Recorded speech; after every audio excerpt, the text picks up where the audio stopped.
dos finalistas na categoria Melhor Autor Nordeste. Vamos nessa? 17 horas, 2 minutos do dia. Ih, agora me esqueci? Não, hoje é dia 30 de março de 2021, terça-feira, o dia em que até o presente momento nenhum ministro foi trocado, continua todo mundo, teoricamente, naquela vibe de tentar entender assim, a quem eu atendo, o que eu vim fazer aqui, que lugar é esse, que gente é essa. Mas, enfim, enquanto essa gente perdida tenta se achar, cá estou eu, frente a frente com os autores do Nordeste. É importante que todos vocês, viu, meus amigos, saibam do seguinte: tradicionalmente, o Prêmio Profissional da Música sempre teve a categoria Melhor Autor e Melhor Autora. E esse ano a gente inovou colocando Melhor Autor Instrumental e Melhor Autor Instrumental. Porém, nós tivemos um super excesso de autores e de autoras. Por conta disso, a gente resolveu regionalizar para que a gente tivesse um panorama maior e uma participação maior de autores do Brasil participando, cada um nas suas regiões. Vocês estão aqui pela combinação da soma de votos, da primeira etapa com peso 1, que foi dos profissionais da música, do peso meio, que foi do público, e do peso 2, que foi dos jurados.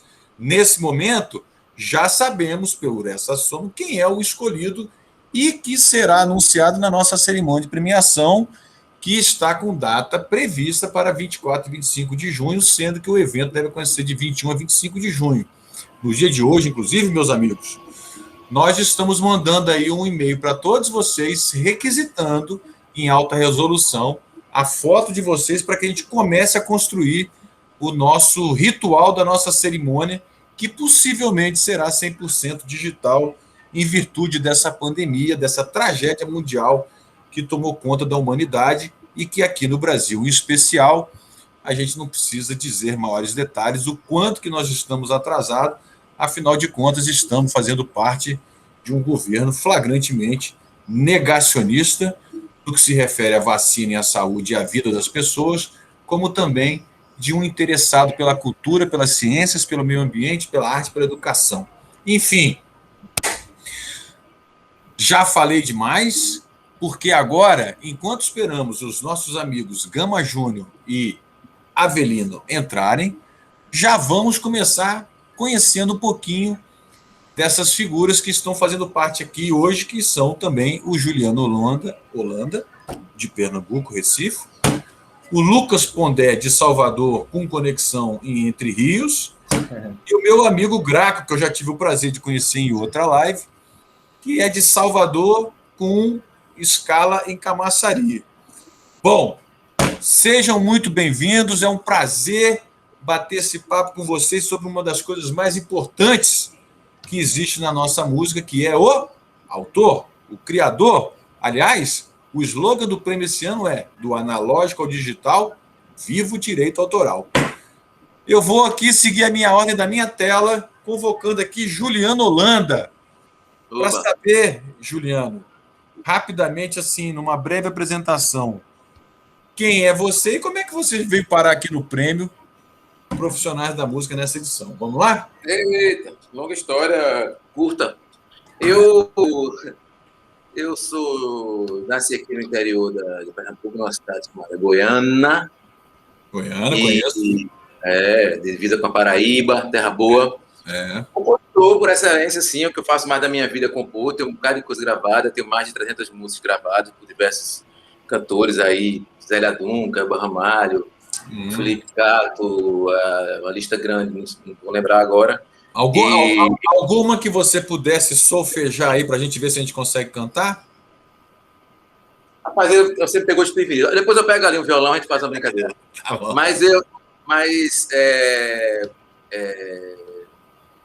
Não estou no meu estúdio aqui, como o Graco está no estúdio dele ali, eu estou aqui meio distraído aqui. Você precisa aprender como é que bota fundo falso aí nas coisas. Não é? Mas eu faço parte de um coletivo aqui chamado Reverbo. Como que chama? Reverbo. Ah, já ouvi falar. Que une 29 autores e cantores, artistas aqui, toda a região aqui de Pernambuco, do interior e da capital. Uhum. E é isso, acho que um operário da música, um trabalhador e buscando sempre aprender e tirar da música sempre o seu lado mais positivo e transformador, né? É o que me interessa. Ô, Juliano, mas você é só compositor ou você faz show também? Eu tenho um trabalho solo também, de alguns anos, também produzo disco de outras pessoas e toco como instrumentista.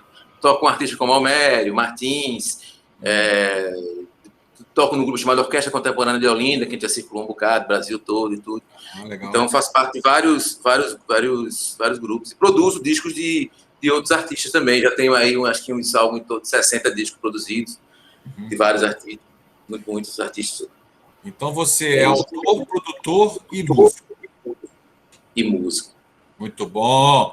Vamos passar aqui para o Lucas Pondé de Oliveira, que está falando lá de Salvador. De qual bairro, Lucas? Eu estou na orla de Salvador, em Pituaçu. Que beleza, hein, meu amigo? Que vergonha.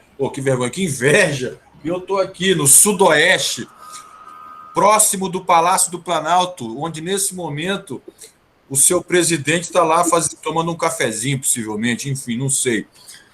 Eu gostaria muito de estar em Salvador também, mas quem sabe um dia. Vamos lá, Lucas, fale de você.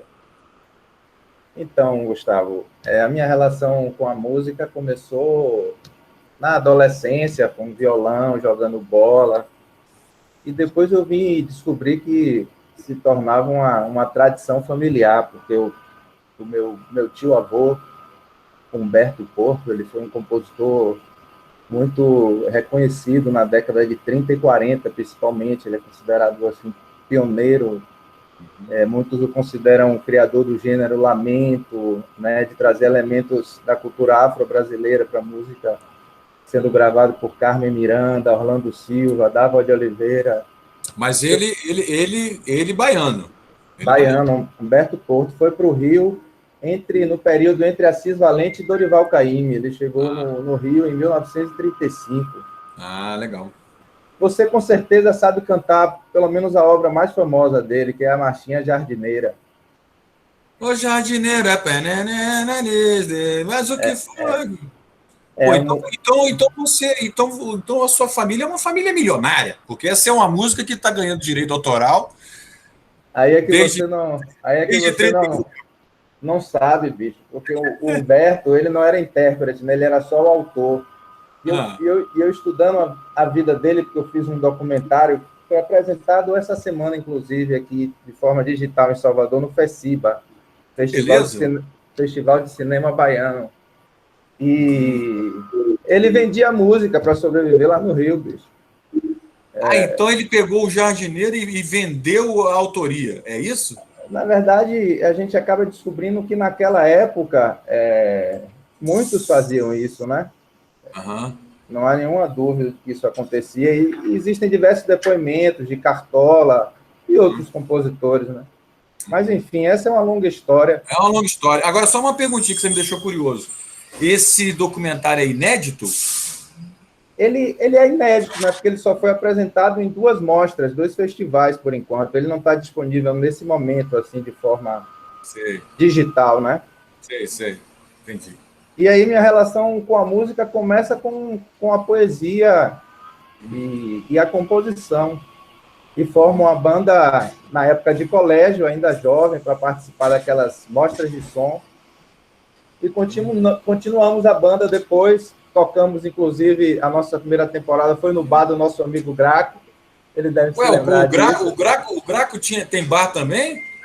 Teve aqui em Salvador, rapaz, um bar famoso, anexo, que era tradicional de ter música ao vivo. Era seu, Graco? O Graco esconde o jogo, então. Você acha que ele está nesse estúdio aí agora por quê, Gustavo? Essa cara dele de cachaceiro, então, agora que eu estou entendendo, né? Tô brincando, vai lá. Mas o anexo, bicho, até eu que não sou daí, o anexo é uma grande referência de vocês aí em Salvador, né? Foi uma época especial, assim. Foi uma empreitada que eu me meti. Eu já era músico, já produzia, e aí surgiu essa oportunidade de ter um bar. Eu tinha 21 anos de idade, pô, imagine você dono de um bar, de uma casa de show lotada com 21 anos, velho. Imagina. Qual o período de duração do anexo, Graco? Só pra gente lembrar. Foi rápido. Foi, acho que de 2000 a 2000. Foi 1 ano e meio, mais ou menos. Eu que não aguentei. Depois de 1 ano e meio, eu falei, velho, eu não aguento mais, assim. Eu era muito jovem, tava muito cansado. Então eu não conheci, não. Vamos voltar pro Lucas. Vai lá, Lucas. Desculpa te interromper. E a nossa primeira temporada com a banda Los Baganas foi lá no Anexo Bar. Como é que é o nome da banda, bicho? Los Baganas, bicho. Era banda de reggae aqui em Salvador. É da origem de Morrão Fumegante, de Amba. Muito bom, hein? Los Baganas. Isso foi uma brincadeira, bicho, no fundo da sala do colégio, imagine. Pô, a gente não tem nome para botar, para se apresentar na mostra de som. O colega, porra, Los Baganas. A gente botou e virou história. Ah, entendi. E a composição entrou o meu amigo e parceiro querido Ricardo Castelo, que a gente chama Temperança, e tem tudo a ver com a pandemia, enfim, com o que a gente está vivendo. Legal. Então, e acompanhei alguns artistas também tocando contrabaixo, enfim. Estou estudando agora violão. E a composição, eu acho que é o que mais me realiza. É claro que o palco também como instrumentista, mas a questão da composição é em parceria, principalmente, né? Quando você cria uma troca. Tá bom. Enfim, é um prazer estar aqui com vocês. O Juliano é produtor, músico e autor. O Lucas é basicamente compositor, né, Lucas? Compositor, instrumentista, e me lancei nessa pandemia com essa música, por incrível que pareça, pelas limitações de gravação que a gente teve nesse período, né? Legal. E o Graco é uma lenda da Bahia no que se refere a ter sido um cara ali daquela cena, né, Graco, dos anos 90, que explodiu aí no Brasil, que teve aí como maior protagonista possivelmente a Pitty, né, mas a gente sabe que tinha toda uma cena em volta. O Graco é músico, está envolvido com a coisa do carnaval, e eu não sabia só que já tinha sido também proprietário de um bar, que realmente é uma coisa mortal, né, ser dono de bar. Pois é, velho. Eu comecei tocando hardcore, né, justamente fazendo parte dessa cena riquíssima aí da década de 90, início de 2000. Tinha bandas incríveis aqui em Salvador, um negócio espetacular. Não só em Salvador, na Bahia toda, né? E era muito legal isso aí, assim, o que eu sinto mais saudade dessa época, não um dos aspectos, é porque você escutava basicamente as mesmas músicas, né? Você tinha o disco, sei lá, o disco preto do Metallica, o disco tal. Todo mundo tinha o mesmo disco, e o cara que estava em Camaçari fazia um som totalmente diferente do cara que estava em Salvador. Assim, né? Existia essa riqueza que eu acho que era maior. Depois a comunicação meio que deu uma pasteurizada em tudo, assim. Mas é isso. Comecei como músico, trabalho como produtor, já trabalhei como engenheiro de som, já tive bar, já me lancei em todos os aspectos aí, todos os setores da cadeia do entretenimento, já trabalhei em produção, já tenho um pouco de bagagem em cada um desses lugares. E como compositor também, assim, desde essa época do Incoma, tenho músicas com Pitty, né, tenho músicas com Escambo, tenho músicas com Bailinho de Quinta, que é outro projeto de marchinha, com esse projeto meu, projeto autoral chamado Baio, que já é mais essa coisa do samba reggae. Então eu venho aí me lançando em todas essas vertentes e trabalhando de uma forma multidisciplinar, né? Foi assim que eu consegui esse estúdio aqui, né? Muito bom. E esse estúdio está localizado aonde exatamente, Graco? Eu comprei só com Bitcoin, olha como ele funciona bem. Você comprou só com Bitcoin? Olha lá, é um estúdio só virtual. Que beleza, Dani. Que beleza. Maneiro. Então, beleza. Bom, o Avelino não entrou e nem o Gama Júnior. Eu, sinceramente, vou tocar o barco aqui, agradecendo a presença de todas as pessoas que já estão aqui, o Castelo, parceiro do Lucas, Letícia, Felipe e outras pessoas que estão aqui acompanhando. A ideia aqui é justamente a gente ter esse espaço meio que privado, né, para a gente poder conversar, gravar e colocar ali para a posteridade o que pensavam os finalistas do Prêmio Profissional da Música em março de 2021. Juliano, Começando aqui o nosso debate com opiniões sinceras, diretas, retas e sem freio. Estamos no período de pandemia. Estávamos no período antes da pandemia. Não sabemos para onde vamos ainda. Pergunta para você é o seguinte: como se manter motivado enquanto um autor no meio disso tudo?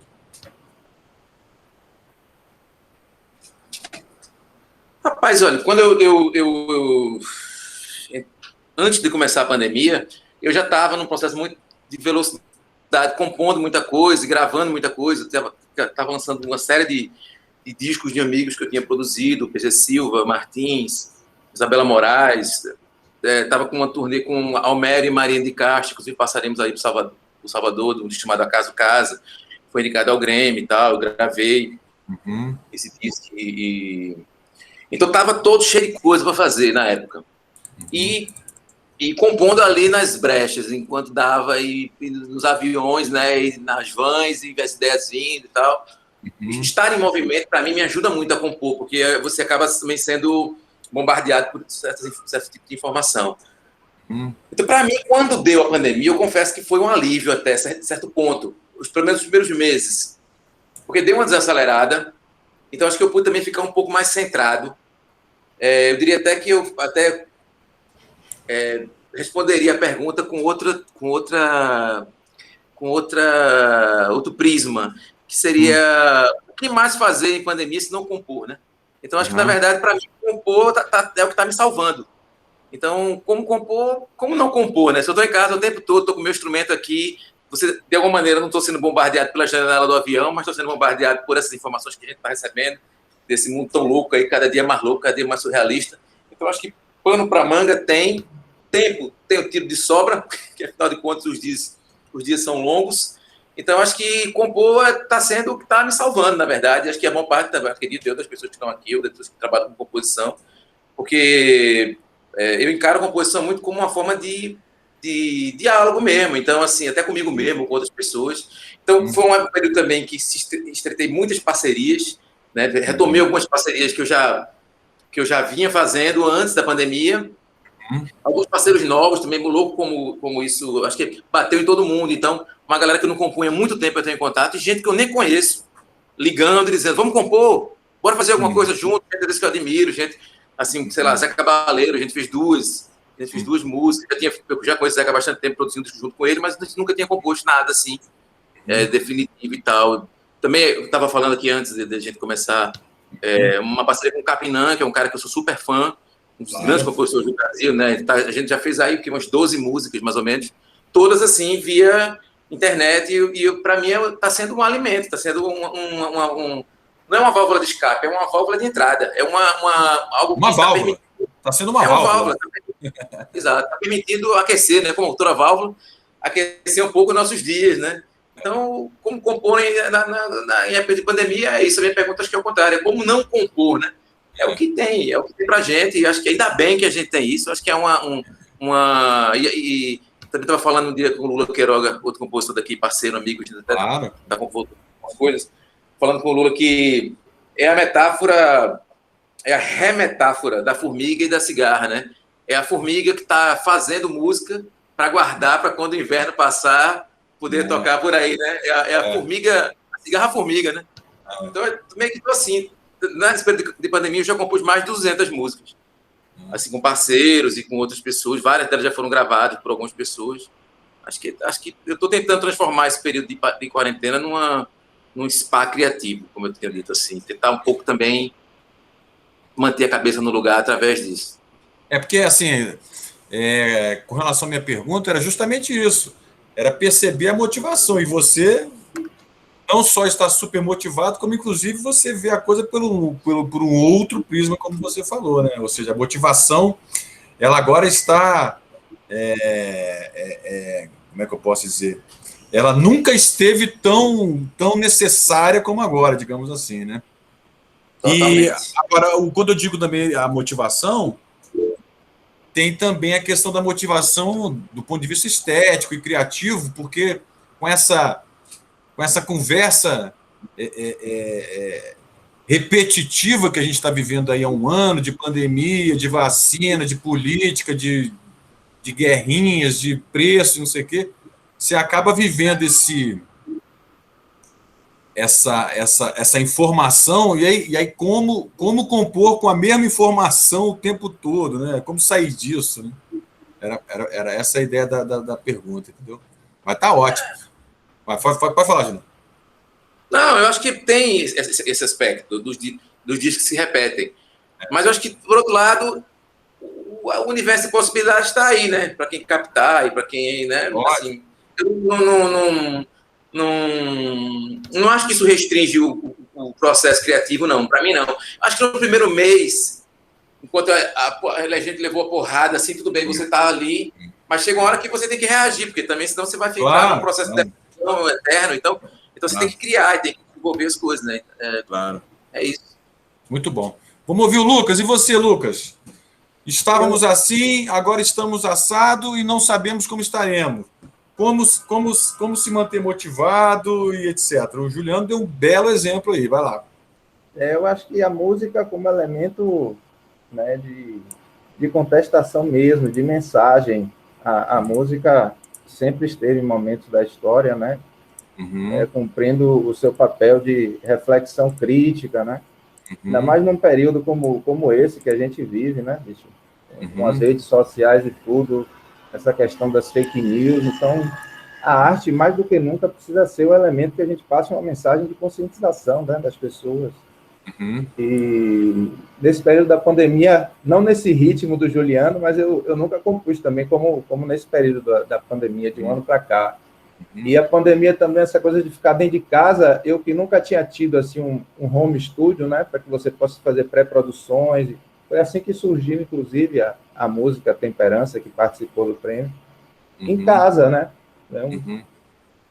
Então, isso, a tecnologia dentro de casa, ele permite realmente a produção musical. Claro que quando você vai lançar, você precisa trabalhar mais a questão fora, né, de estúdio, mixar legal, masterizar, enfim, fazer todo o trabalho. Mas dentro de casa, como um polo gerador de música e de mensagem para o mundo. Legal. E você, meu amigo Graco? Rapaz, como foi bom ouvir, viu, velho?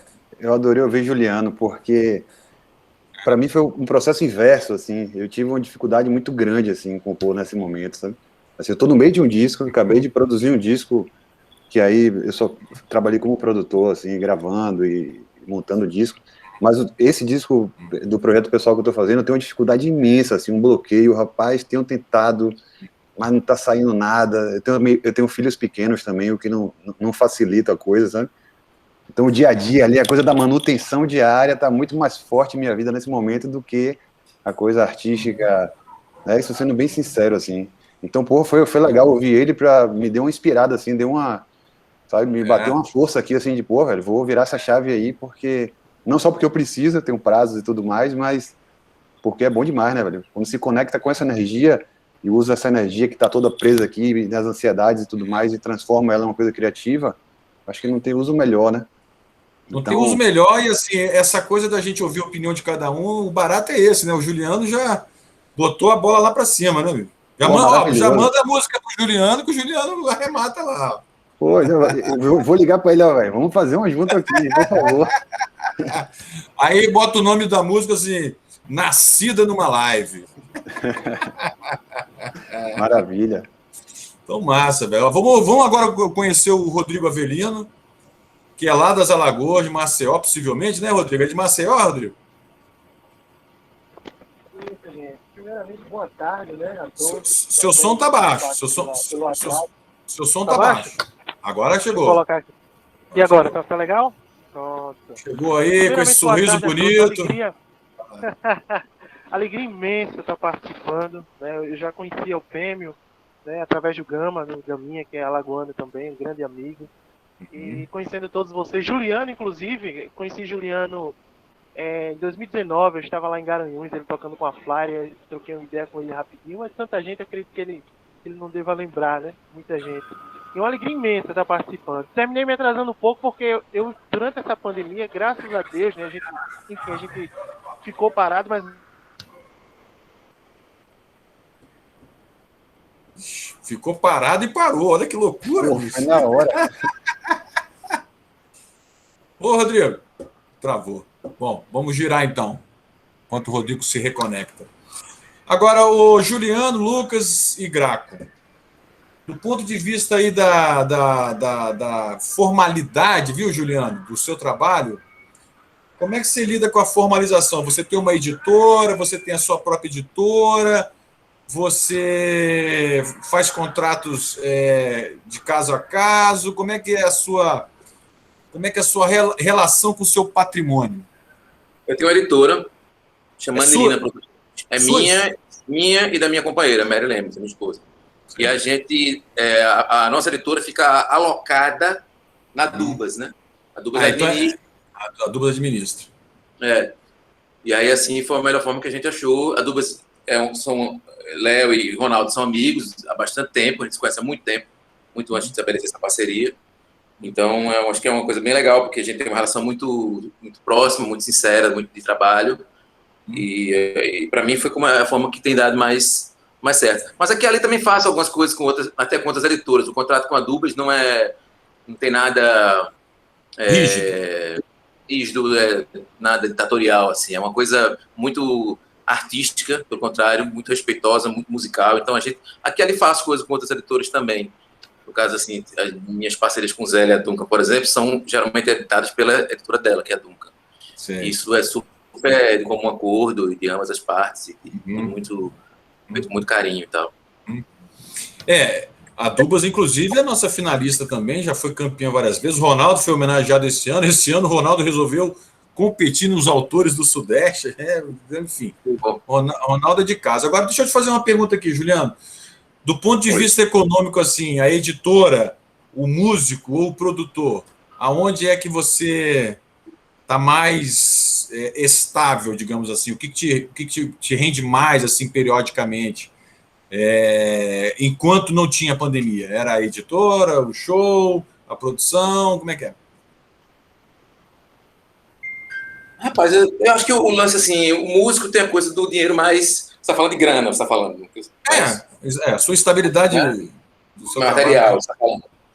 O negócio do músico, ele tem aquela coisa que é mais rápido, né? Assim, você toca e você tem aquela noção geral, aquele dinheiro entra. O dinheiro do compositor, ele é mais... Depende muito de quem gravou o quê, como é que aquilo está durante aquele período. Então, isso varia um pouco, né? Então, assim, antes da pandemia, eu não consigo dizer no todo, mas há períodos de pico, né? Seja de uma atividade ou da outra, né? Sim, claro. Varia muito ao longo da vida, né? Já variou muito comigo ao longo da vida. Então, é isso. Acho que tem... São receitas diferentes, né? E eu acho que um dos grandes baratos, assim, do compositor, no meu caso, do compositor que também é músico, né? Que também toca, é exatamente isso, né? Porque acho que uma coisa vai complementando a outra. E a gente, com o tempo, até aprende a entender um pouco esses processos, sabe? De que aqui vai ter aquele pico maior de dinheiro ali, que vai dar mais um... Aí você já se programa mais por ali, mais por aqui. E a gente aos poucos vai se relativizando no mundo, encontrando os espaços, assim, lentamente, né? Mas são receitas importantes, todas, que você falou aí, né? E aquela coisa, eu sempre me apresento como compositor, mesmo como instrumentista ou como produtor. A minha profissão, a minha primordial, assim, é o da composição. A gente é engraçado, Lucas falar do palco e tal. Eu sou o cara que eu gosto de tocar, mas eu não sou muito de palco, assim, sabe? Eu toco, faço minhas coisas e tal, tudo. Estou ali tocando com as pessoas. Tenho até trabalho cantando solo, faço minhas coisas cantando, mas não sinto falta do palco, assim. Não é uma coisa que... Não é um ambiente, para mim, tão essencial na minha vida. Mas eu sinto muita falta de não poder compor, sinto muita falta de não poder colocar minhas músicas para frente. Isso, sim, me faz falta. Mas são características diferentes, né? Cada pessoa vai se construindo aí. Lucas, e você? Como é que você trata o seu patrimônio? Você é de uma editora? Como é que é? Mas você falava, eu estava me lembrando mais uma vez no filme sobre o meu tio-avô, Humberto Porto, né, que ele é um dos fundadores da BCA e da UBC, que são associações... Sou representante da UBC em Brasília há 13 anos. Pois é, então, bicho. Ele é um dos fundadores da UBC e eu faço parte também da UBC. Agora, assim, eu nunca fui gravado por grandes artistas a ponto de sobreviver de direito autoral, né? Quando eu saí do colégio para a universidade, eu continuei estudando também na área de comunicação, então sempre teve um outro lado assim que me deu uma garantia de uma sobrevivência mais firme, porque, infelizmente, né, o compositor continua sendo, apesar do que o Juliano vinha falando, o responsável pelo tesouro da música brasileira, né, o criador, e muitas vezes ele permanece invisível. E o intérprete, muitas vezes, o público, né, acaba achando até que muitas vezes o intérprete é o autor, né? Aqui na Bahia, por exemplo, as rádios, eu acho que só uma cita o compositor. Então, isso é muito difícil. Certamente. É um descumprimento constitucional, inclusive. E eu adorei porque a bandeira do prêmio esse ano, né? Veio super a calhar, né? Com isso que a gente estava conversando. Veio super calhar porque é o seguinte, nós estamos assim, praticamente reduzidos ao ambiente digital e as nossas remunerações vindas, no que se refere ao direito autoral do mundo digital, chega a ser uma humilhação, né? Isso é que a gente vai falar já já. Vamos lá, Graco. Fala aí agora como é que você Rapaz, eu acho administra o seu patrimônio. Como é que você conduz isso? Eu acho que eu estou parecido com o Juliano, assim, né? Tem entradas como compositor, com show, mas assim, o meu forte realmente vem da produção de eventos. Os eventos que eu produzo, aí são os que me dão um maior lastro. E uma coisa que mudou minha vida foi a partir de talvez uns 8 anos para cá, quando eu comecei a olhar o panorama financeiro. Quando você começa a se questionar muito como músico, às vezes você não tem noção de como é né, o que é eu ganho realmente, como é que é isso, né? É tão informal a coisa que às vezes a gente não tem os números. Quando você começa a planilhar isso, véio, e dividir por 12, porque tem uma variação monstra, né? E aí você consegue ter uma noção do que você ganha por mês, aí você começa a repensar, pô, caramba, se eu estivesse fazendo esse outro trampo aqui, será que eu ganharia a mesma coisa? O que é que eu faria para ganhar? Aí você começa a pensar de outra forma, de uma forma mais estratégica. Mas para mim, a grande mudança foi justamente quando eu comecei a olhar esse todo, assim, claro, de uma forma mais metódica mesmo, olhar os números e dividir por 12, eu acho que isso é importante para poder não ter essa variação tão grande, né? E a coisa de produzir evento, que é o carro-chefe, assim, que é o que dá uma força mesmo, dá um super lastro. Nossa. E você, Avelino? Você aí, nas Alagoas, como é que você administra o seu patrimônio? Você é editora, você é editado, como é que é? Pois eu também nunca fui gravado por grandes artistas. Então, tá baixo, hein? Tá baixo. Os rendimentos que eu tenho, né? Eu nunca fui gravado por grandes artistas, mas os rendimentos que eu tenho, né, devido a direitos autorais também não é essas coisas todas como bem você falou.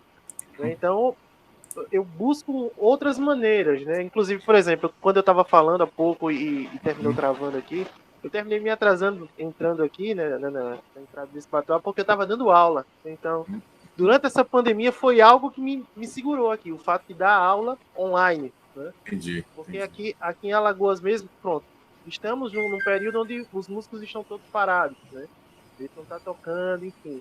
Então, isso me sustentou, né? Consegui me manter por conta dessas aulas. E eu também sou filiado à UBC. Sou filiado à UBC tem 3 anos, mais ou menos. Mas não consegui grandes retornos ainda com relação a direitos autorais. Eu tenho um disco lançado, né? E tem um segundo disco vindo por aí. Está parado por conta justamente dessa questão da pandemia. Então é basicamente isso. Massa. Já que a gente tocou no assunto aí do direito autoral / digital, eu pergunto aí para vocês, começando pelo Juliano aí, para a gente seguir o fluxo, Juliano. Como é que você vê assim o reconhecimento pecuniário, né, financeiro, do que se refere ao direito autoral dentro dessas lojas digitais que certamente nesse momento são por onde mais saem aí as rentabilidades do comércio de música nesse momento, ainda que sejam muito pequenas. Você tem alguma opinião específica sobre isso? Porque, assim, por onde eu ando conversando, é no mínimo desequilibrado assim, esse retorno que principalmente os autores têm dos seus conteúdos que estão circulando nas lojas digitais, né? Agora, você tem opinião aí sobre isso, a gente? Eu acho que isso aí acho que a gente sabe que não é o ideal de forma alguma. Eu tenho muitas questões com relação a streaming, a esse formato do streaming, sabe? Essa discussão é boa, né? Vamos lá. Porque, assim, tem um aspecto primordial, acho que do artista independente, vamos chamar de independente. Eu já fui de gravadoras grandes também, já trabalhei com gravadoras grandes, mas tem um aspecto do independente que é exatamente o controle sobre sua obra. Eu acho que esse é o dado mais positivo que você pode ter de ser independente, que não é só desgraça. Tem desse lado, e eu acho que o controle sobre sua obra é uma coisa muito legal, muito importante. Lógico. Então, o que me incomoda nessas plataformas de streaming é que eles não tratam diretamente com o músico. Sempre há uma coisa, você tem que pagar o bem, você tem que fazer, sabe? Sempre tem um negócio ali pelo meio, um atravessador no formato. Por exemplo, se você pegar uma plataforma como o Spotify, por exemplo, se você botar o meu nome lá, aí tem assim, as pessoas também seguem, aí tem lá um bocado de banda lá embaixo. Eu não sei quem são aquelas bandas, algumas daquelas eu conheço, outras não. Às vezes podem ser pessoas que eu nem queira, que meu nome esteja linkado com aquilo, de alguma maneira. Então, assim, você não tem direito, na verdade, não lhe é perguntado, pelo menos, nem tipo, quem é que você gostaria de ter aqui na sua página? Aliás, essa página é minha ou não é minha? Finalmente, assim, a rádio do artista, eles fazem, também baseado nessa mesma lógica de algoritmo. Mas eles não me perguntam quem eles querem que esteja naquela rádio. Eu acho que tem um estágio da negociação que ela é unilateral. E nisso é que eles pecam, entendeu? A ideia central de que você ter uma plataforma de música que as pessoas acessem no Japão, na Indonésia, em Caruaru, aí, sabe, Camaçari, seja lá onde for, é interessante enquanto existência, enquanto realização. Enquanto ruptura do modelo antigo, inclusive, né, Juliano? Que antigamente você meio que dependia dos humores de 4 multinacionais, né? Agora tá aí. Eu acho, Gustavo, que eu não vejo como ruptura, sabia? Seria ruptura se as plataformas fossem coisas realmente democráticas. Entendeu? Sim. Mas, para mim, essas que estão aí, na verdade, elas são a própria indústria. Exatamente. Então, é repetição do modelo piorado. Como é que eles faziam antes? Eles pegavam, tipo, você tinha 4, 5 multinacionais, tinha 2 aí nacionais que por ali, que ficavam segurando como podia, que tinha a Rosenblitz, tinha um lugar, outro ali e tal. Então você tinha, sei lá, por ano, 40, 50 discos lançados, que era o que havia mesmo, de fato. Muita coisa dessa era jogada no mundo para ver o que ia dar, se não ia dar, jogava um single, porque não um compacto na época, né, que não era single, mas assim, lançava um disco ou outro e ia esperando o resultado de alguma coisa. O que não desse certo era engavetado, o que funcionasse aquilo era mantido e tal. Mas o investimento das gravadoras, da multinacionais, era muito baixo. Fazer 6, 7 discos, o cast médio de uma gravadora dessa, na época, de uma Philips, sei lá, é muito pouco. Hoje em dia, o que é que ele faz? O cara grava teu disco, em casa, no estúdio, banca, às vezes usa uma lei de incentivo, como, né, que já é dinheiro público, que você está ali gerando um bem, que seria um bem público e tal, você gera aquilo, você faz um disco, você grava e você dá para a plataforma. Você dá para a plataforma, ela faz o que ela quer com aquilo, coloca numa qualidade lá embaixo, te paga uma mixaria, e tu ainda agradece, tu aplaude e ainda divulga. Quer dizer, tu divulga o próprio cara que, na verdade, não se relaciona contigo. Então, o que me incomoda não é nem o fato da estrutura em si, mas como se configurou esse formato de streaming. Eu acho que o Spotify, por exemplo, o Deezer, eu já percebo uma abertura um pouco maior. Já soube que houve alguns fóruns e algumas conversas. Acho que para a própria manutenção da ferramenta, eles vão ter que abrir e esse diálogo vai ter que existir com a classe tanto dos intérpretes, como dos compositores, como dos artistas gráficos, por exemplo, que perderam muito também com isso, que também é uma parte da cadeia de produção, né? Quanto os divulgadores, tudo, a cadeia ficou toda desmantelada. Então, eu tenho severas críticas, entendo as potencialidades, sabe, da coisa, mas, enquanto compositor, como você bem disse, acho que a gente podia receber mais, né? Porque no final por exemplo, o nome do compositor não devia estar naquele lugar, créditos. O nome do compositor devia estar na frente. Assim, se tem a música, tem o intérprete, tem o compositor embaixo. Isso não é difícil de fazer. A pessoa não tem que entrar nos créditos para ver. O produtor, o estúdio que gravou, o músico que tocou na faixa, isso devia estar lá. Né? Como eu disse, deveria pelo menos ser dada à pessoa que coloca a música ali a possibilidade de divulgar isso. Né? A possibilidade de divulgar. Então, é isso. Acho que eu entendo que ainda é uma experiência, ainda encaro dessa maneira. Entendo que é algo que está se desenvolvendo.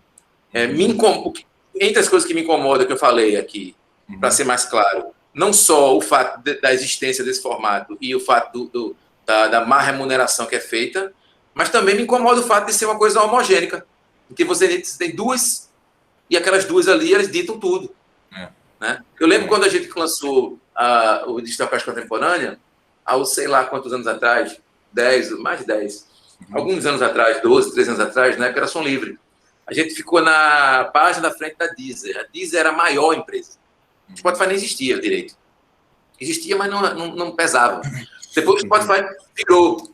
Aí agora a Deezer conseguiu uma parceria com as telefônicas, né? Então o cara já compra o telefone e já ganha o pacote. Aí a Deezer já está virando de novo. Mas fica sempre nesses lugares de controle. Né? Não estou culpando também as empresas de streaming. Elas estão fazendo o trabalho delas. Mas acho que seria saudável, e seria o ideal, seria o ponto de crítica, é que isso fosse mais democratizado como estrutura, como possibilidade, e que as pessoas também tivessem um pouco mais essa consciência. As pessoas não sabem disso. O público não tem consciência, sabe? Era massa que o público tivesse mais consciência também, de que, de repente, hoje em dia, no mundo que a gente vive mais do que nunca, ouvir A ou B, tal artista ou tal artista, pode ser um dado político, inclusive. Político no sentido de afirmação e transformação social, né? Então, assim, não ouvir tal artista ou não ouvir tal streaming, né? Eu tenho amigos aqui, tem um cara daqui chamado PC Silva, compositor que faz parte da Coletivo Reverbo, que ele tem feito experiências com o SoundCloud, fazendo páginas fechadas, e ele lança a música no SoundCloud, tem uma lista de transmissão, e aí ele cobra uma grana, a pessoa paga, escuta a música, e a música fica lá exclusiva durante um bom tempo. Depois ele lança. Mas, durante algum período, ela fica ali só para aquelas pessoas exclusivas. Então, você, pelo menos, dá às pessoas o direito de dizer, pô, eu gosto tanto de PC, eu gosto tanto de Pondé, eu gosto tanto... Então, vou dar uma força a ele, eu vou entrar lá no Spotify, no SoundCloud dele, e vou deixar uma grana para ele, porque eu gosto do trabalho dele, preciso que ele viva e preciso que ele faça o trabalho dele. Porque são coisas interligadas, né? E não achar que vou ali roubar um negócio que é dele, surrupiar, vou ali pegar um negócio aqui, eita, escutei a música do cara e não paguei nada. Quer dizer, isso não é legal. Então, falta um pouco também de conscientização das pessoas, né, que não são conscientes porque nem sabem que precisam ser conscientes ainda, mas precisam ser conscientizadas da necessidade de conscientização ainda nesse aspecto, né? Eu falei um bocado aqui, mas... Falou um bocado, mas falou bonito. Vamos lá, Pondé, e você? Mas eu acho que a questão do direito autoral, Gustavo, evolui com o tempo, porque os meios de divulgação da música, a tecnologia vai transformando, né? Então, hoje a gente fala dessa questão do streaming, e, como eu havia falado anteriormente, assim, eu não sobrevivo de direito autoral. Então, para mim, que são casas decimais que entram lá dessas plataformas. Para você e para 99% da humanidade que está lá. Pois é, então... E eu estou com o Juliano, a gente precisa repensar, né? E eu acho que vem ocorrendo isso. Eu tenho participado nessa pandemia de alguns encontros, alguns fóruns de discussões sobre a questão, e eu acho que a UBC, as outras entidades, têm um papel fundamental nisso, né? De força de pressão para a gente rediscutir. O compositor não pode ficar lá no final da fila, né, bicho? Sendo que ele é a matéria-prima, né? Exatamente. A gente não conhece os criadores do cancioneiro brasileiro, assim, em grande parte, né? Claro que os que são intérpretes se estabeleceram, enfim, até hoje a questão do palco mesmo, do show, acaba sendo, eu acho que a maior grana que rola no show business, né, no mercado. Para a grande maioria, né? Claro que os maiores artistas que são muito executados ganham uma grana legal de direito autoral, que eu acredito que segurou a onda nesse momento. Nem tanto porque a arrecadação caiu muito, né? Porque não parou as tem ao atividades. vivo, né? Com certeza. Graco, e você, meu amigo? Sua percepção sobre essa relação de reconhecimento e de pagamento a partir dessas plataformas, essas DSPs aí, né? Rapaz, eu tô com o Juliano aí, velho. Eu acho que ele fez um apanhado aí bonito, sabe? Concordo plenamente com o que ele falou. Eu acho que no início, no surgimento dessas plataformas, Napster, não sei aquela possibilidade de você baixar uma música, tudo isso criou uma expectativa grande de uma mudança no modelo de negócio. Mas que não rolou, né? Rolou uma perpetuação do modelo um pouco diferente, mas com a mesma lógica, né? A lógica tubarão. E com a lógica mais cruel ainda, que é a lógica das redes sociais, que é essa do algoritmo, de você trabalhar gratuitamente para eles. No final, ainda ficar feliz porque alguém deu uma curtida, entendeu? Então, eles conseguiram realmente criar um negócio que você ocupa seu tempo, você passa 2, 3 horas, depende, meia hora, sei lá, passa um tempo do seu dia dedicado àquilo, gratuitamente. No fim, você é mal remunerado, exatamente o que o Juliano falou. Você é mal remunerado, eles escolhem como sua música vai ser apresentada, então escolhem uma taxa de compressão, uma coisa que não é tão legal. Então, assim, é uma série de fatores, eu acho que eles têm que repensar isso aí, demorou já. Eu acho que eu senti que rolou uma pressão, começou a rolar uma pressão no início da pandemia, maior dos artistas, para as pessoas voltarem a olhar para essa questão. Eu acho que depois esfriou um pouco, né? Porque também vieram outras questões maiores ainda e mais complexas que deu uma atropelada. Mas é importante que eles revejam isso, porque está totalmente desigual. E enquanto compositor, pô, é como o Lucas falou, aqui em Salvador, só a Rádio Educadora cita o nome do compositor. Isso era para ser uma obrigação legal, assim, no todo o território nacional, qualquer programa de música, seja na TV, na rádio. Mas isso aí é constitucional, Graco.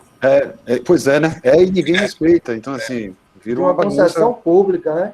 Me permite a sua complementar. Eles utilizam uma concessão pública e que a princípio é isso, né? Não custa nada, velho. É simples. É tão simples de se fazer, né? Você chega no Spotify ali, o artista. Você não fica essa confusão meio da indústria, do entretenimento, meio.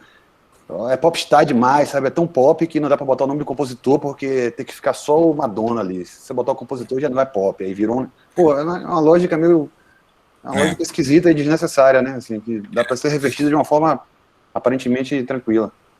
Isso aí que você falou é muito interessante, porque fica claro quando você fala, e o Juliano e o Lucas até o momento, vamos ouvir o Abelino, que é o seguinte: tem uma coisa que parece, mas tem uma coisa diferente, porque as gravadoras, elas predominantemente viviam de vender conteúdo, de embalar conteúdo musical através de um artista, vamos colocar assim, dentro de uma mídia que, no caso, era LP, CD, não sei o quê.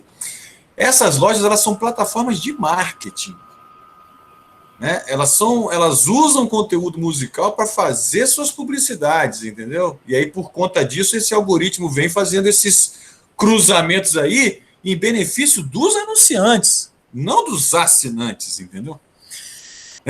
Bom, essa é a minha percepção. E você, Avelino?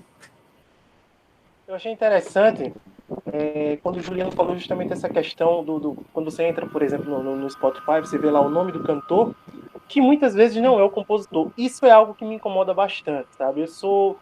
Eu acho bacana nas plataformas, eu acho que é uma maneira de levar o nosso trabalho longe, né? Pessoas de outros países, inclusive, ouvindo o trabalho, maravilha, perfeito. Né? Mas em termos de remuneração, isso de fato é como todo mundo falou aqui, né? É bem complicado, assim, é algo que precisa ser revisto, é algo que a gente precisa batalhar bastante, né? Que de fato incomoda muito.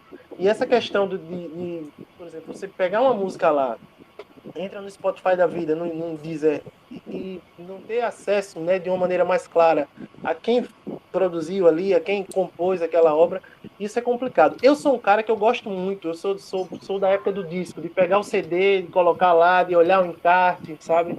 De pegar o LP, que eu tenho o LP aqui, de pegar o LP e, sabe, dar uma olhada mesmo quem participou. E isso você não tem acesso quando você tá escutando uma música lá nas plataformas. E eu acho que era algo que de fato deveria estar lá, entendeu? Quem produziu, quem participou, quem é o compositor. Eu acho que, como o Juliano falou e o pessoal que também comentou, eu acho que não é um bicho de 7 cabeças. Dá para colocar tranquilamente lá deixar de uma forma mais interessante, porque, de fato, o compositor, né, que tá no topo ali da história, né, que é o cara que produziu a obra, ele meio que fica à margem, né? E é complicado. Isso me incomoda bastante. Olha só, são 17 horas e 50 minutos. Quando a gente vai se aproximando assim do final, eu sempre deixo assim aberto para alguém que está participando da live fazer uma pergunta aí para os nossas estrelas da tarde, né? Os nossos finalistas, no caso de hoje, da categoria Autores lá do Nordeste. Alguém que gostaria de fazer alguma pergunta, se quiser, pode colocar aí o rostinho aí e fazer uma pergunta para a galera. Senão eu vou monopolizar. Vai lá. Alguém quer fazer alguma pergunta? Olha só. Ninguém não. Então tá bom. Já que ninguém vai fazer, eu vou fazer outra pergunta. Vamos lá, gente. Muito bem. Já falamos aqui do presente, né, da atividade de cada um, da percepção de cada um com relação a como administrar seu próprio patrimônio, da importância disso. Já ouvimos aqui opiniões assim praticamente unânimes com relação à dificuldade de remuneração, né, nessas que hoje viraram a principal vitrine, a principal canal de saída, né? Então, diante desse cenário, quais são as perspectivas aí para o futuro breve para os autores do Brasil? Para onde podemos ir além de continuar compondo? Como é que vocês estão orientando o futuro das suas carreiras? Vamos lá? Vai lá, Juliano.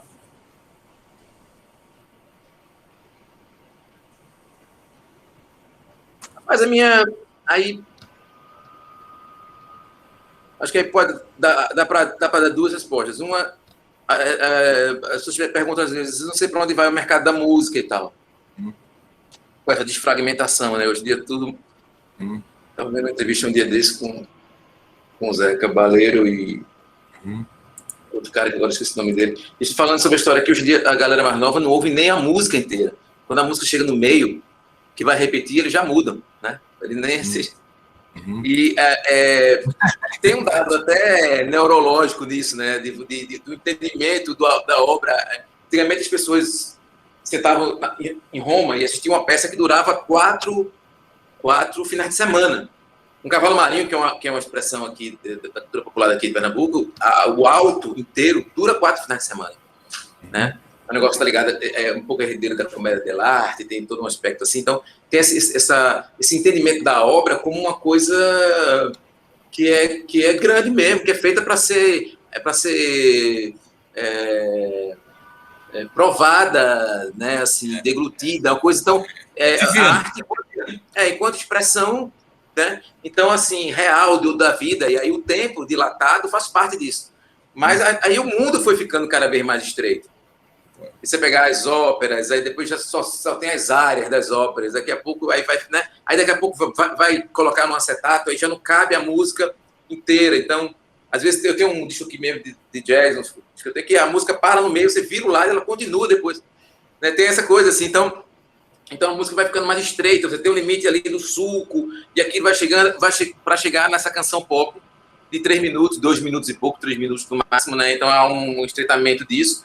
Com o tempo, isso vai se alargando depois, de novo, né? Acho que bate nesse ponto, depois ali dos anos 70, as tecnologias vão acontecendo, as possibilidades, o próprio desenvolvimento da indústria da música, e os tempos que se ficava no estúdio, que se ficava muito mais tempo no estúdio, então aquilo vai alongando, e aí fica maior, o CD, aí quando aparece CD, então é um disco com 25 músicas, né? O que eram antes era 10, 11, 12, que cabia, então agora pode tudo, então aí sinfonias inteiras de um CD e tal, aí daqui a pouco o MP3, não sei quantas músicas, tem quantas músicas aí, eu tenho 242 músicas no meu MP3, o cara tem uma biblioteca, não sei o que, blá, blá, blá, e no agora pendrive, né? No meu pendrive. A sístole de Astro do universo, né? Então, assim, como a teoria da física que é isso, né? Houve o Big Bang, né? Aquilo expandiu, né? Que vai chegar um ponto que vai esticar tanto que vai voltar e talvez volte tudo para o mesmo único ponto, né? O universo talvez depois ele encolha, depois ele chega no ponto máximo de esticar e ele volta. Mas e a indústria da música, ela se baseia um pouco nisso. Eu creio que no futuro como agora está tudo reduzido e tal, eu creio que no futuro, talvez nós não estaremos mais vivos, daqui a, sei lá, 40, 50 anos, vai aparecer um moleque que vai dizer assim, cara, eu fiz uma música aqui de 10 segundos, aí o outro vai dizer, irmão, eu tive uma ideia, o que foi? Eu vou juntar não sei quantas músicas, eu vou fazer um negócio com 15 músicas. E alguém vai dizer, porra, que ideia! E aí vão inventar o álbum de novo. E vocês vão entender que vão dizer, cara, eu posso fazer tanta coisa aqui. Eu quero crer que no futuro, esse formato álbum, porque isso aconteceu, quando os Beatles apareceram com o Sgt. Peppers, com aquela ideia de álbum conceitual, que embora seja acreditado a eles, e eu sou um grande fã dos Beatles, mas a gente sabe que também havia outras tendências, né, outras experiências nesse caminho, mas era muito comum na época os singles serem gravados separados e eram só agrupados no álbum. Então, quando surge aquela ideia do álbum conceitual, que tem começo, meio e fim e tal, aquilo é uma bomba, né? Aquilo aparece e restabelece o formato de produção, né? De divulgação da música. Eu acho que isso vai acabar acontecendo depois, de novo. Então, acho que o futuro da música é sempre esse ir e vir. Claro, sempre uma curva da espiral que é diferente, que tanto expande quanto evolui. Mas eu quero crer que no futuro próximo, esse formato que a gente, uns quais nós aqui, pela idade que a gente tem aqui, nós fomos criados, e que hoje em dia está cada vez mais em desuso, ele vai acabar voltando de outra maneira, vai ser representado de outra maneira, até porque a gente sabe o prazer que a gente tem de ouvir um álbum, de ler um livro, e entender uma obra em sua totalidade, né? Esse seria um aspecto da resposta, que era para onde vamos no sentido de indústria da música, né? Eu não gosto nem, inclusive, do termo mercado da música. A gente aqui defende muito a não existência do mercado da música, porque não pode existir um mercado que destrói a sua própria matéria-prima, né? Como se o mercado, a indústria de carros acabasse com os carros, né? Então, assim, a indústria da música destrói a música, então é um negócio que não dá para você... Mas aí é um papo mais longo. Mas enquanto compositor, o que a gente tem... a gente tem aqui essa experiência da Reverb, que é uma mostra de música. A gente tem se encontrado periodicamente. É um trabalho que começou há uns 4 anos atrás. Já tem, acho que umas 15 ou 16 edições. A gente coloca... A gente chegou a colocar 30 artistas numa mostra, 10 por noite. E eu acho que é muito enriquecedor para a gente quanto criação. Eu acho que o que o criador quer é criar e poder difundir a sua obra, né? Porque também, de alguma maneira, a obra do criador, a música tem essa coisa, como é uma arte do tempo, né? Algo que se escreve sobre o tempo, ela só se completa quando ela se reproduz, ela se completa muito no outro, né? E para a gente tem sido muito enriquecedor. Acho que algumas pessoas têm se desenvolvido bastante dentro desse ambiente, que é a Reverb, que eu posso citar nomes como Almério, Martins, Fara Ferro, que já foi citada aqui hoje, né? E a Vera citou ela, PC Silva, Marcelo Rangel. Você tem... Juliano, você falando, sabe o que me fez lembrar? Me fez lembrar de uma outra interferência aí nisso que a gente está conversando aqui, que é a dos engenheiros eletrônicos, né? Porque a gente sabe que a nossa forma de consumir música, de uma certa forma, historicamente falando, ela foi sendo modificada pelos inventos dos engenheiros eletrônicos que queriam vender os seus aparelhos. Então, assim, lá atrás, surge um sujeito chamado Telefunken, que bota nas nossas vidas o aparelho de toca-disco. Nos anos 80, surge um sujeito no Japão que bota nas nossas vidas o aparelho de CD. Nos anos 2000, surge um americano que bota o iPod. Então, assim, esses engenheiros eletrônicos, de olho na venda dos seus aparelhos e das suas tecnologias, eles acabam modificando a forma como a gente vai consumindo música, conforme você falou aí, entendeu?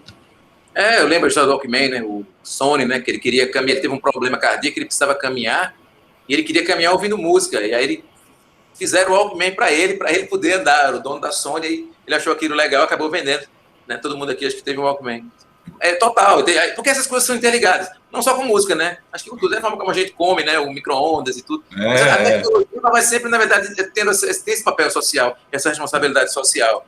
Mas o que eu vinha falando ali, e aí só para encerrar aqui o papo também que eu também estou hoje, eu estou a história engoliu o homem, a cobra, né? O cara que engoliu, o cara que vende cobra. O que acontece?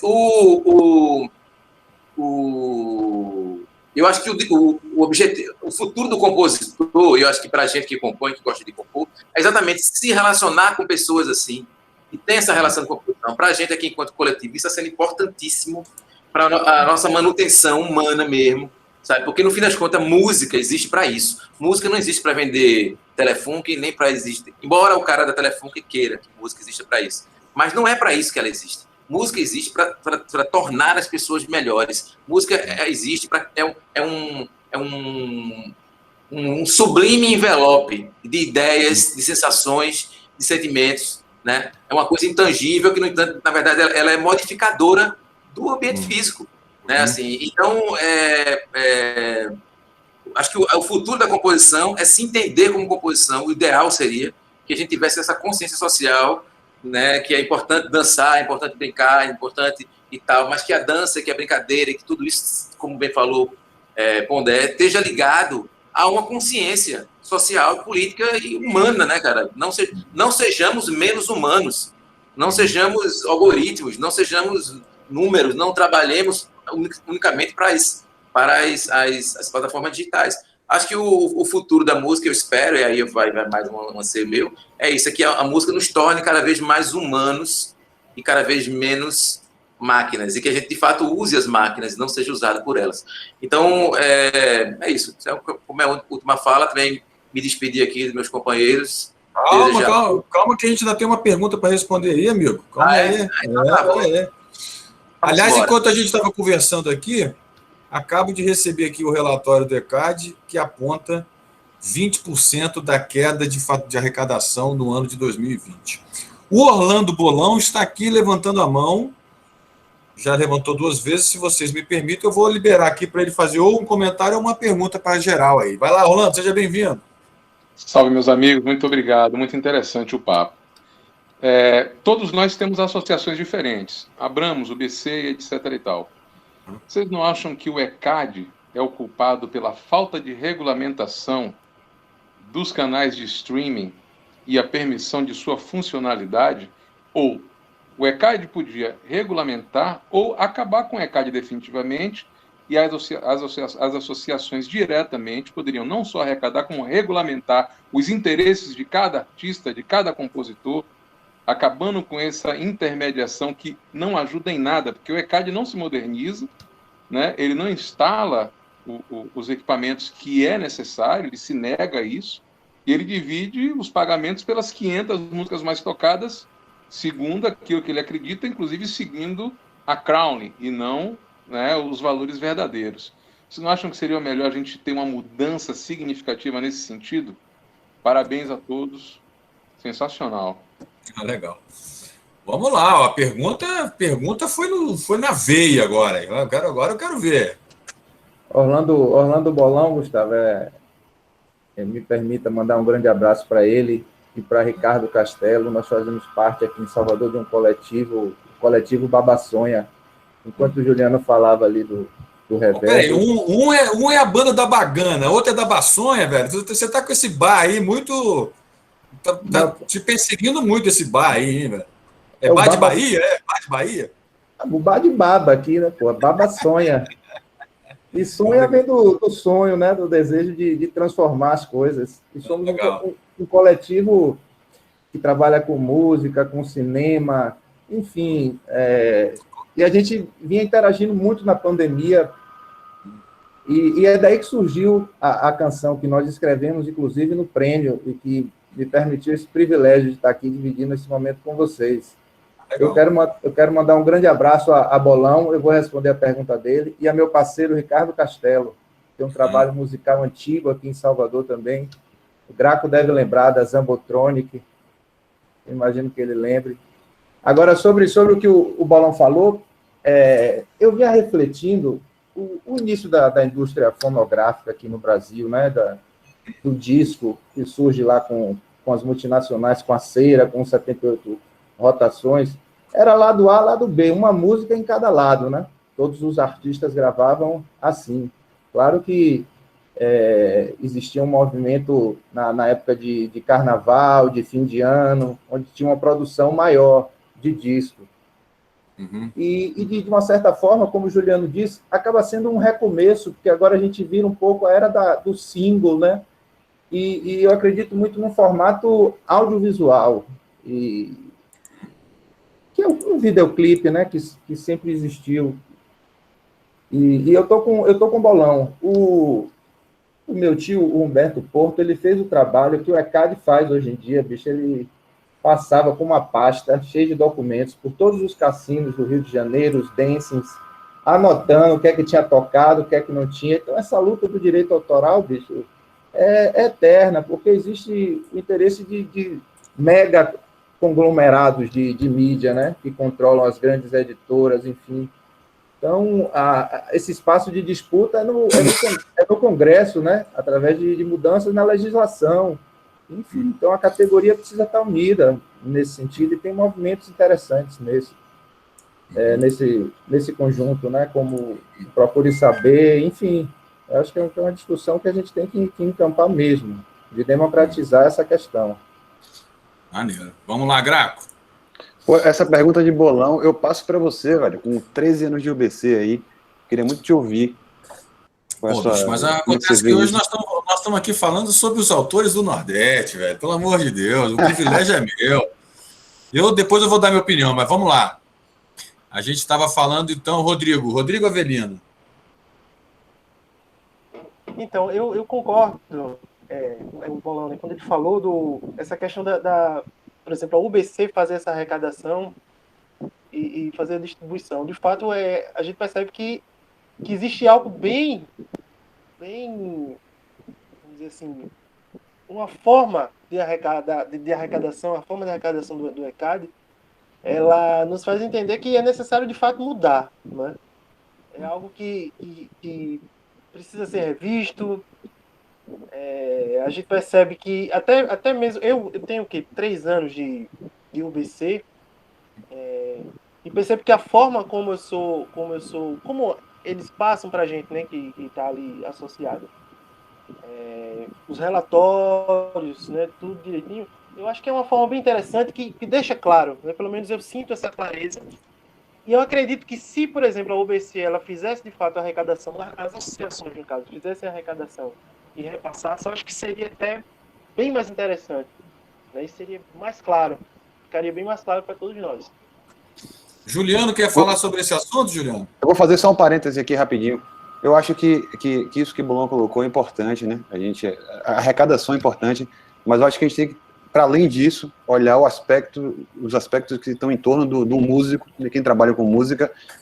A gente tem muita dificuldade com informalidade, com números. O músico ficou ligado muito a essa coisa da arte, de uma coisa intocável, mas é importante, a cultura precisa de números. Como é que você chega lá no Ministério da Cultura fala, não, peraí, o Ministério da Saúde fala, peraí, eu tenho 400 mil hospitais que geram tantas pessoas que atendem por dia, tem números.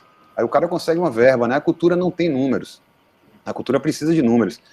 Aí quando chega nesses momentos de a gente lutar, de a gente se organizar, de você saber quanto você ganha por mês, o cara fica meio perdido, sabe? A pessoa, né? O artista fica meio perdido. Então é importante que a gente encare e aceite que, para além da parte do prazer, da parte artística, existe outra parte burocrática, empresarial, que tem que ser encarada com seriedade, porque ela vai dar força e lastro para o resto todo, entendeu?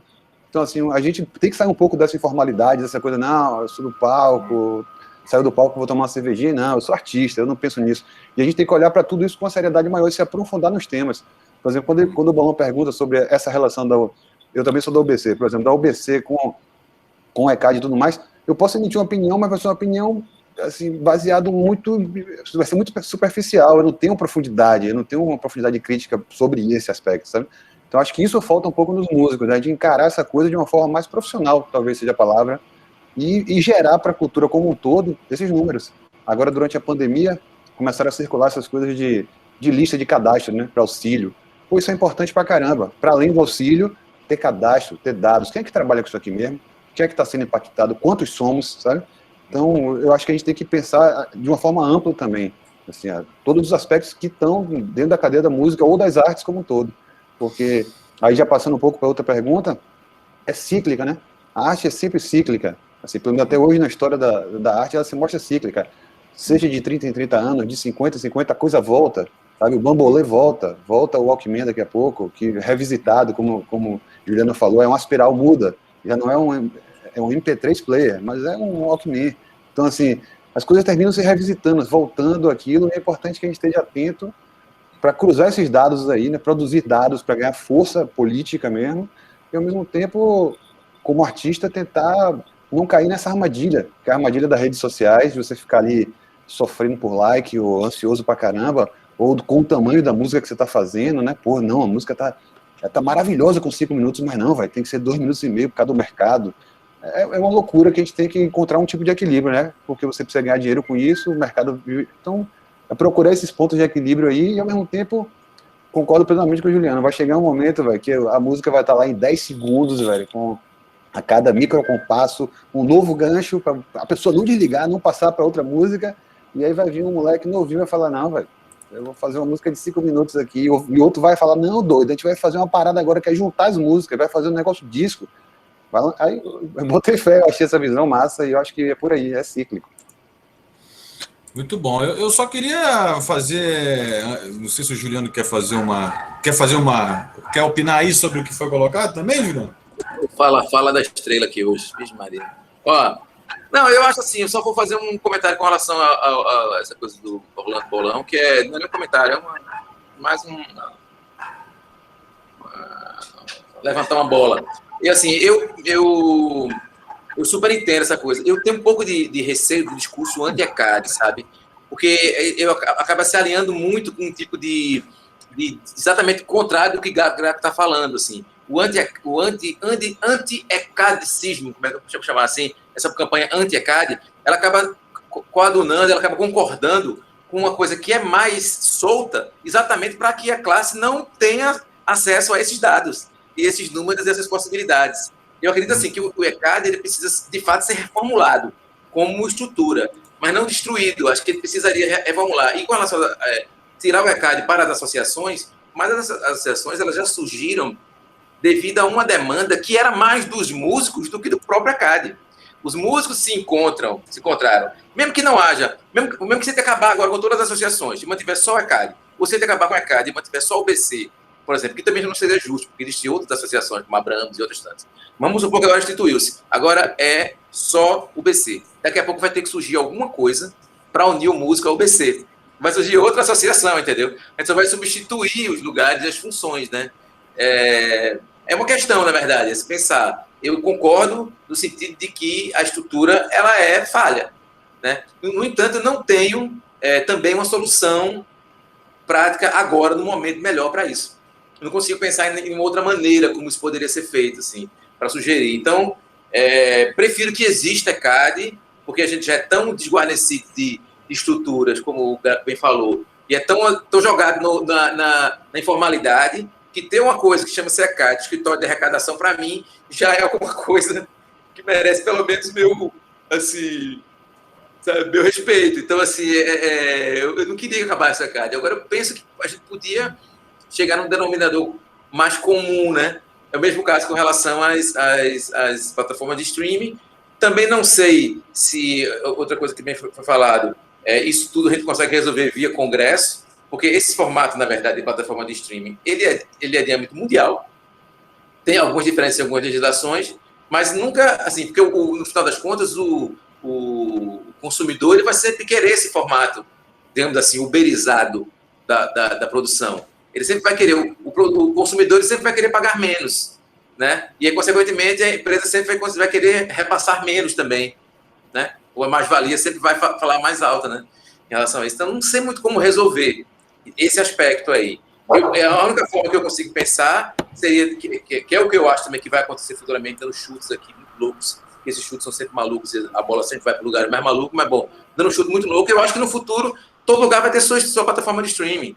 Praticamente todo artista vai ter a sua, todo grupo vai ter a sua plataforma de streaming, entendeu? Assim, mais regionalizada, e o consumidor, eu gosto da música que é feita pelos roqueiros, a turma de rock da Bahia. Então, a turma de rock da Bahia vai se juntar e vai ter a plataforma de streaming dele. Então, eu vou ouvir só isso aqui, ó. Tem essa plataforma aqui, chama Cascadura, sei lá, entendeu? Alguma coisa. E aí eu vou pegar aquilo ali e vou ouvir só o Cascadura Sessions. E aí vai ter tudo ali dentro, vai estar todas as bandas de rock da Bahia. Então, eu acho que talvez o futuro, assim como na época quando o cara fazia o vinil, não dá para fazer o CD, a coisa é sempre assim, o mercado aparece, inventa uma coisa, o engenheiro elétrico, aí aquilo fica de poucos.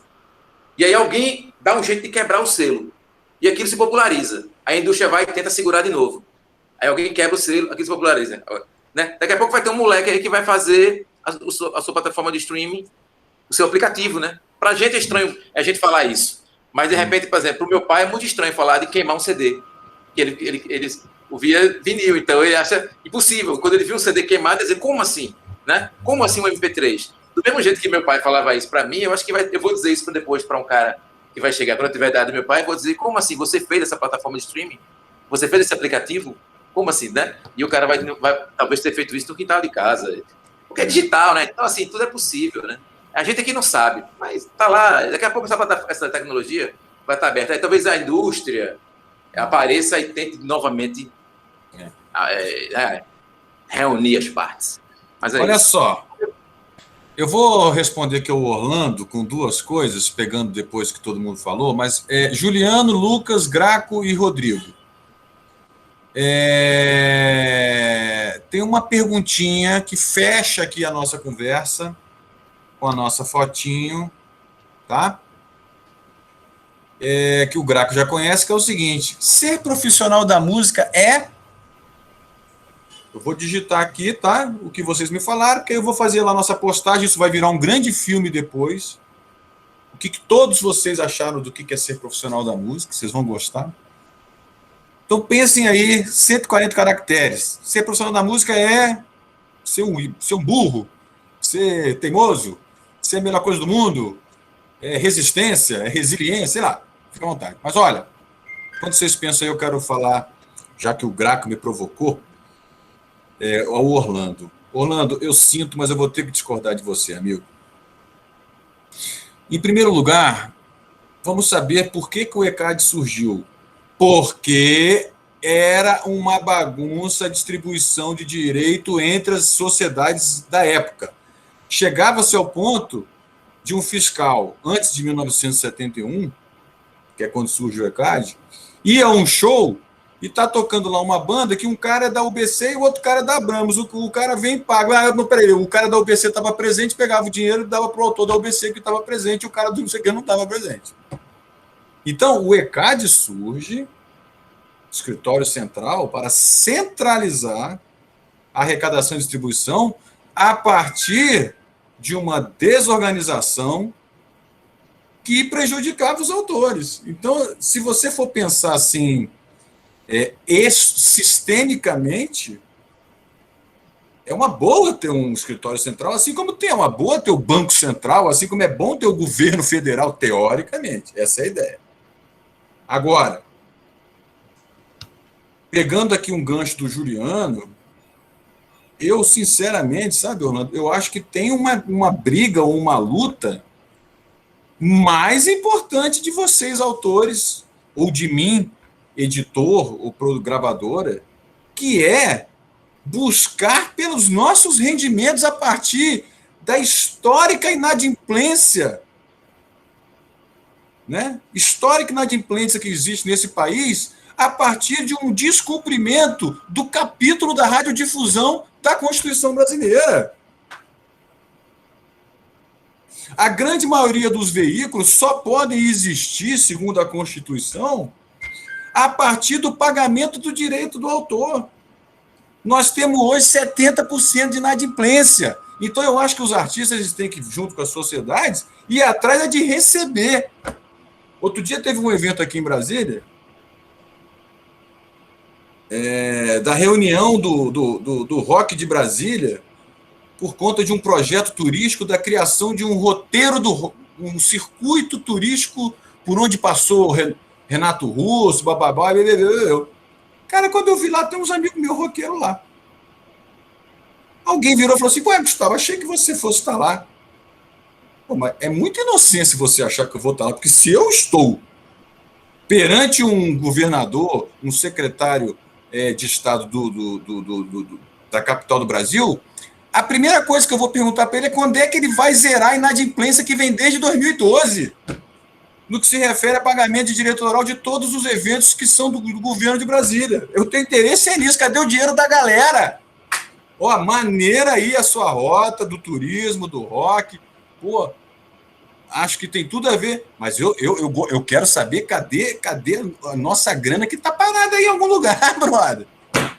Então eu acho que o ECAD precisa ser melhorado, conforme o Juliano falou, precisa ser provocado, tem muito a melhorar, concordo plenamente, mas eu acho que a gente não pode perder uma instituição que já tem 50 anos, entendeu? Que basicamente hoje em dia fica na justiça lutando pelo direito de todo mundo, porque ninguém quer pagar. Essa é a minha opinião. Assim, te dou toda a razão, mas eu acho que a gente tem que priorizar a nossa reunião e a nossa união em favor dos nossos valores que estão retidos ou não pagos há muitos anos. É um descumprimento total dos nossos direitos. Bom, como vocês viram, fiquei até empolgado, né? Mas vamos lá. É por isso, viu, Orlando, que o slogan do prêmio é do analógico ao digital, viva o direito autoral. Porque se tirar o autor, o Juliano, o Lucas, você, o Graco, não sei o quê, vai ter prêmio de música? Vai ter rádio tocando música? Vai ter festival de música? Vai ter escola de música, né? Vamos lá então, seu Juliano. Por favor, ser profissional da música é o quê? Segundo Juliano. Permite licença para a gente tirar aquela foto tradicional para a gente encerrar essa conversa também. Ixi, aí, ó, fiquei até suado agora. Então, gente, um sorrisão aí, quem puder. 1, 2, 3. Oi, muito obrigado. Muito obrigado pelo Vai lá, Juliano, ser profissional na música é? Ser profissional da música acho que é responsabilidade com a liberdade. Muito Mas tem outra resposta boa também, que é ser profissional e ser músico.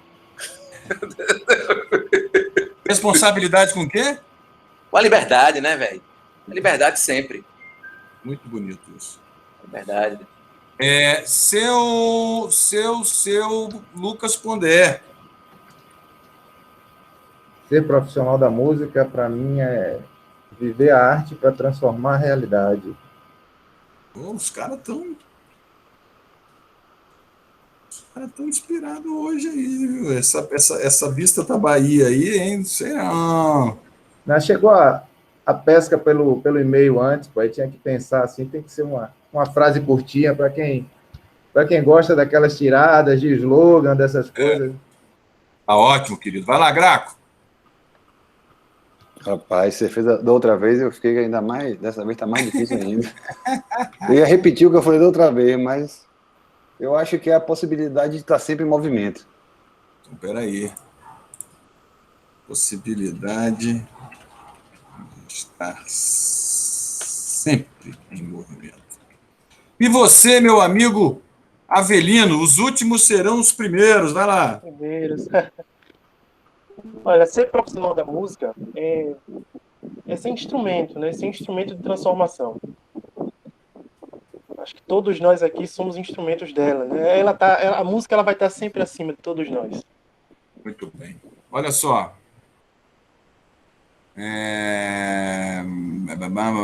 Tem aqui os modelos do Ricardo Castelo, falando do Chuck Berry, Orlando Bolão, só que está defasado, precisa modernizar, eu também concordo. Salvador tem muito mais adimplência, mas meu amigo Mano Góes aí, jurado do prêmio, botou para quebrar e conseguiu resgatar uma grana forte aí na Bahia. Enfim. Gente, o que eu vou falar de hoje, né? Juliano, Lucas, Graco, Rodrigo e toda a turma aí. Foi demais, né? O que vocês acharam? Gostaram? Eu achei ótimo. Achei muito massa. Muito bom conhecer cada um de vocês. Muito boas as participações dos amigos.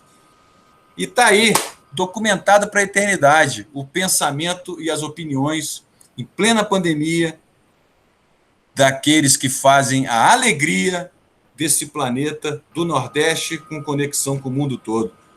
Parabéns para vocês, meus amigos. Fiquem firmes, fiquem bem e vem aí o nosso prêmio. Por favor, mandem aí as fotos que estão sendo pedidas aí pelos e-mails para a gente fazer uma cerimônia muito emocionante. Se Deus quiser, vocês vão gostar. E que seja escolhido aquele que o povo, os jurados e os profissionais escolheram. Um abração, muito obrigado, viu, gente? Massa, gente, obrigado. Um abraço. Valeu, Gustavo. Grande abraço, galera. Força aí. Galera. Prazer enorme. Até mais. É enorme, viu, participar. Obrigado mesmo, gente. Valeu. Valeu. Até logo. Mais.